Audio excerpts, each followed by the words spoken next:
escorting here a premium tank player while actually flanking around the objective, and already we can see some action going on. So first customer of the day, XM803, and the tank just continues, and just seconds later there is some movement to the right, and they smell the blood, they smell the golden eagles, and there is the third one. This guy has no idea how often I saved him, but you know, no good deed in War Thunder gets unpunished, so I just don't pay attention for a second, get hit, I try to move around in the smoke just to escape, and the irony is, I helped a premium player just to get killed by a premium player.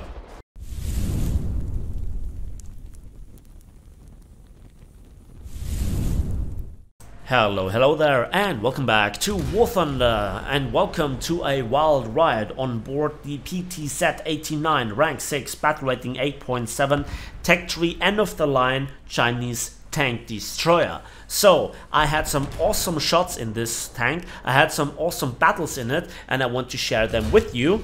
Like I just shared this one shell 2 kill shot with you, basically from spawn to spawn. Thank you Gaijin for this awesome map design, it's highly appreciated. We love you.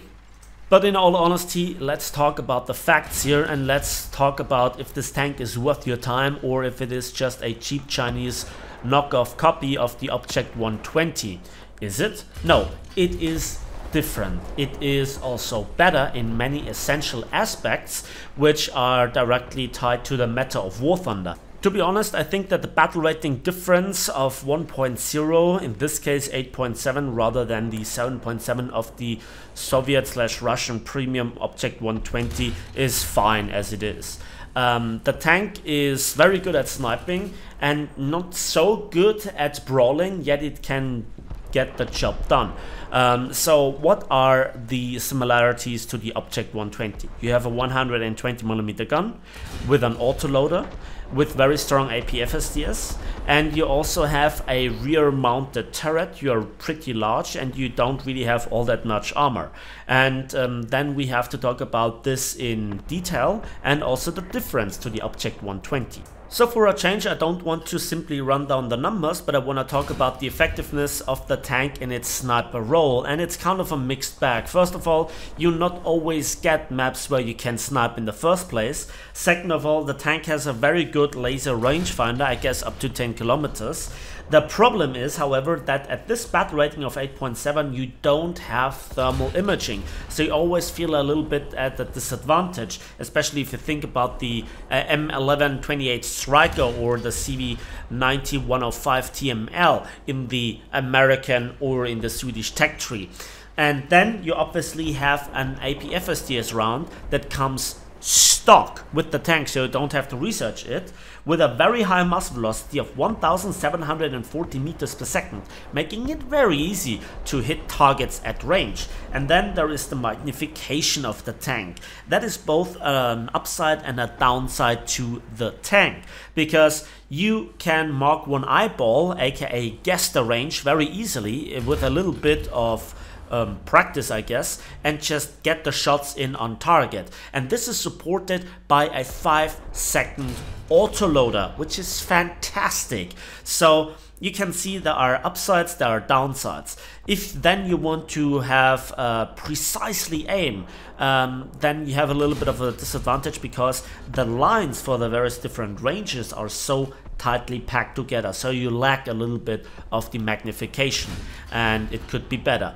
Let's talk about the armor rather than the lack thereof, and also the fact that this tank can and will get hull broken. Now with the recent changes, you would expect it to be a bit fine-tuned, but no, such a large big vehicle still gets hull broken. But then if you look at the armor values, you kind of understand why. Because the thickest armor plating is 35mm on the lower glacis, and the upper glacis is as thin as 5mm over the cooling port of the engine, I guess, and then the turret itself is 22mm and rather flat and big. So you can see this is not really encouraging. Yes, there is the gun mantlet, gun breech with 48mm, but come on. And the side plating also thin, huge, big.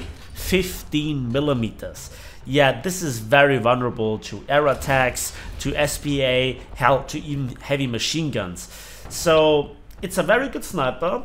It is very bad when it comes to survivability and the armor. It is in a classical sense a glass cannon. What about the mobility? Well, this is then where we have a 31-ton tank with a 520 horsepower engine, and that gives us a horsepower to ton ratio of 16.8. That's not terrible, but definitely not on the better end. But thanks to the, I guess, Soviet-based friction, traction, ground pressure, whatever, you are still good enough. And that has a top speed of 52 kilometers per hour. However, in reverse, we have a mere 8 kilometers per hour, and we have no neutral steering. So again, it's a little bit of a mixed bag.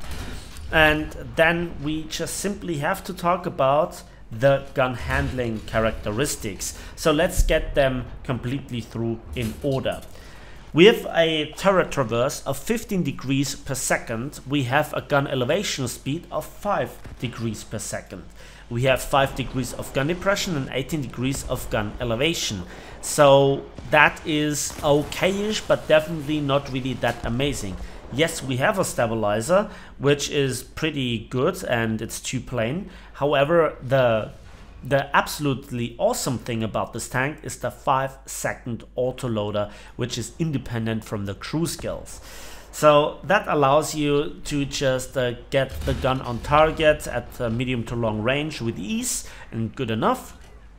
Fire on the move when necessary, when being pre-aimed, but frantic reaction shots like with Western MBTs are not really that possible. And now I want to talk about this match in particular because it was awesome. So fields on Poland, and just in time to observe my breakthrough, what I call the breakthrough on this map, because it's, you know, an open field that you have to pass in order to get into the promised land. So this is now closing the distance, and I see some enemy tanks already in the distance. Laser rangefinder, again very quick, very precise, and I go immediately for 1450. And yeah, I overlead a bit too high. The second shot we correct for it, and we get the gun barrel. The lack of thermal imaging very often feels like a big disadvantage, but with positioning you can overcome some problems. And oh, the irony. The M1128, a tank that I recently made a video about as well, go and check it out, just was in the open and an easy picking for me. He has all the thermal imaging, I don't. And let's test the armor penetration capabilities versus some higher tier tanks.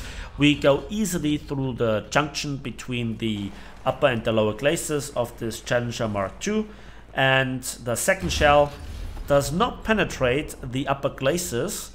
We again go for the junction. Here in the smoke it's difficult to judge, and we penetrate again, and the shell doesn't blow up the ammo nor kills the driver, so we have to precisely aim for the ammo, and then it only hits the rear upright standing warhead.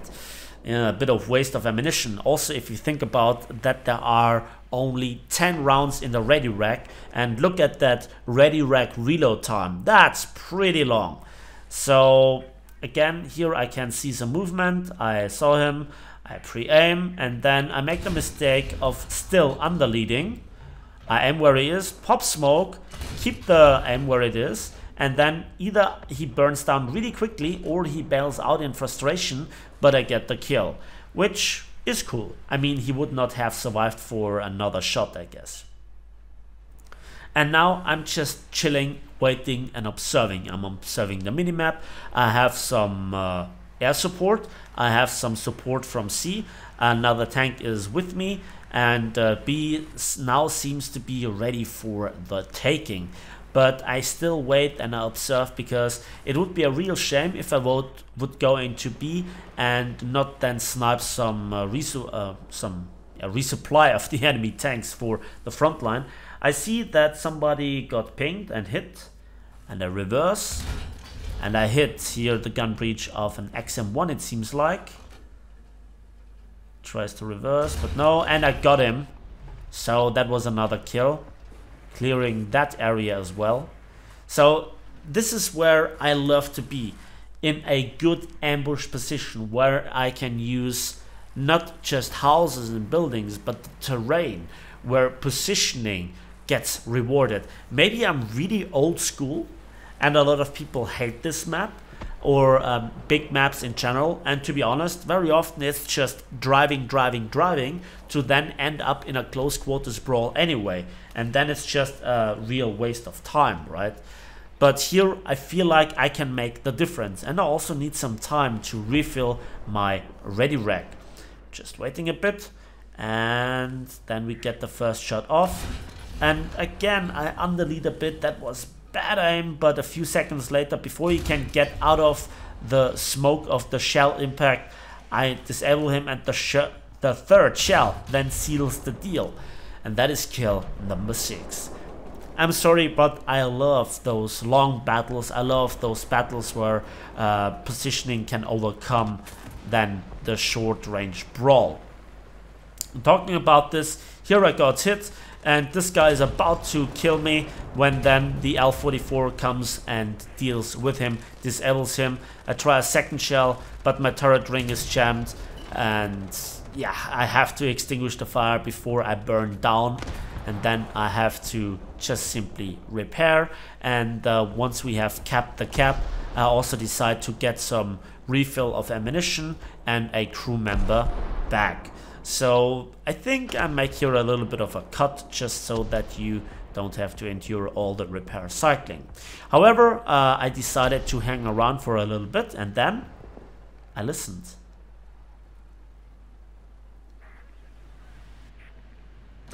And it gets paid off by a kill on an M901, which is also not really suited for close quarters brawling, is it?